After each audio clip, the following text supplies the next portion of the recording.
हाफ़िज़ ज़ैनुल आबिदीन जो आपके सहाफ़ी भाई हैं, उनकी तरफ से जो पैमरा ने एक काला कानून तो मैं कहूँगा नहीं, एक डायरेक्टिव जो है जिसे कहते हैं, वैसे हुक्मनामा नहीं कहते उसको, जो कोई भी शक्ल देना हो आपने, अदालती प्रोसीडिंग को कवर करने से एक तरह से रोक दिया है।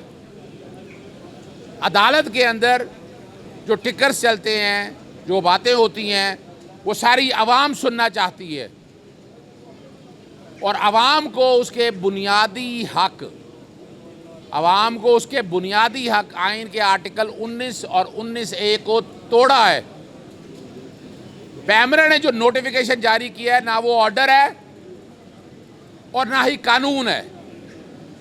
सुप्रीम कोर्ट ने अरशद शरीफ के केस में ये तय कर दिया था प्रिंसिपल कि प्रोसीडिंग चलेंगी, जो अदालती प्रोसीडिंग आएंगी। इसी तरह एक और जजमेंट में भी इजाज़त दी है।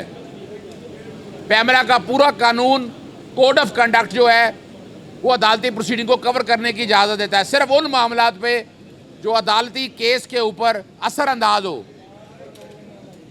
एक स्टेज के ऊपर अटॉर्नी जनरल दफ्तर की तरफ से जब एतराज़ आया तो मैंने कहा मौजूदा हुकूमत जो सहाफ़ते आज़ादी की बड़ी अलमबरदार थी, आज वो सिस्टम की मुलाज़म बन चुकी है। उन्होंने सहाफ़त का गला घोंटा है और ये सबूत है इस बात का। और पैमरा एक मुलाज़म के तौर पर काम किरदार अदा कर रहा है। यहाँ पर सुप्रीम कोर्ट के जितने फैसले आए हैं, कहीं नहीं रोका। हर जगह सुप्रीम कोर्ट ने कहा है कि आप अदालती प्रोसीडिंग को कवर कर सकते हैं, अवाम देख सकते हैं, और हम कोई पत्थरों के ज़माने में नहीं रहते हैं। मॉडल टाउन सानिया की जुडिशल इंक्वायरी ट्राइब्यूनल जो 2018 का फैसला है, जस्टिस आबिद अजीज़ साहब ने तहरीर किया है, उसके अंदर भी ये लिखा है कि अदालती जजेस जो हैं वो मीडिया के टिक्कर से उनका जहन तब्दील नहीं होता। उन्होंने आइन और कानून के मुताबिक फ़ैसला करना होता है और शहादतों की बुनियाद पर फैसला करना होता है। पैमरा ने इस स्टेज के ऊपर और जो बदनीति का एलिमेंट भी बताया गया कि मैं कोर्ट के अंदर मौजूद था 21 तारीख वाले दिन जब साइफर केस की समाअत हुई। वहाँ हुकूमती प्रोसिक्यूटर ने यह कबूल किया कि जो साइफर के अंदर लिखा था इमरान खान ने वही किया है, कहा है। तो ये कंस्पिरेसी थी न के हवाले से यही टिक्कर जो है आप लोगों ने, मीडिया ने चलाए। तो ये बदनीति का अमल है। जो वफाकी हुकूमत है वो केस हार रही है, साइफर के केस में उन्हें नाकामी होनी है, तो वो नहीं चाहते कि इंसाफ हो सके। और ये जो डायरेक्टिव है ये सिर्फ साइफर के केस को सामने रखते हुए ही जारी किया गया था। अदालत ऐसा, पैमरा ऐसा डायरेक्टिव इशू नहीं कर सकती है। और कमाल की बात है, अदालत को बताया कि पैमरा के वकील आज अदालत में क्या कर रहे हैं, इनको कैसे पता चल गया। वफाकी हुकूमत भी तैयारी के साथ आई है। तो ये बदनीति का एलिमेंट तो आप देख सकते हैं ना, ये सारा जो कुछ हो रहा है ये बड़ा वाज़ेह है। उन्होंने एतराज़ उठाया कि आप इस केस में अपील फाइल करनी चाहिए थी। तो अदालत को बताया कि ये डायरेक्टिव कोई ऑर्डर नहीं है, कोई शिकायत नहीं आई कि पैमरा ने उस पर एडजुडिकेशन किया है। आइन के आर्टिकल 4, 5 और 10 की खिलाफ वर्जी है। इस तरह की प्रोसीडिंग राइट टू इंफॉर्मेशन और राइट टू स्पीक रोकती है और ये आइन के आर्टिकल 8 के तहत फासिद है।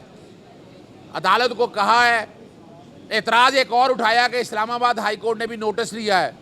वहाँ बताया गया कि कंकरेंट जुरिस्डिक्शन है, दोनों मामले में अदालत फैसला कर सकती है। और मैं पंजाब की हद तक ये मामला उठा रहा हूँ कि पंजाब के अंदर इसका इतलाक़ नहीं हो सकता है। और अदालत ने तफसीली बहस सुनने के बाद हुक्म इम्तनाई का भी कहा है। अदालत ने उस पर नोटिस किया है और समाअत 29 बुध के लिए मुलतवी की है।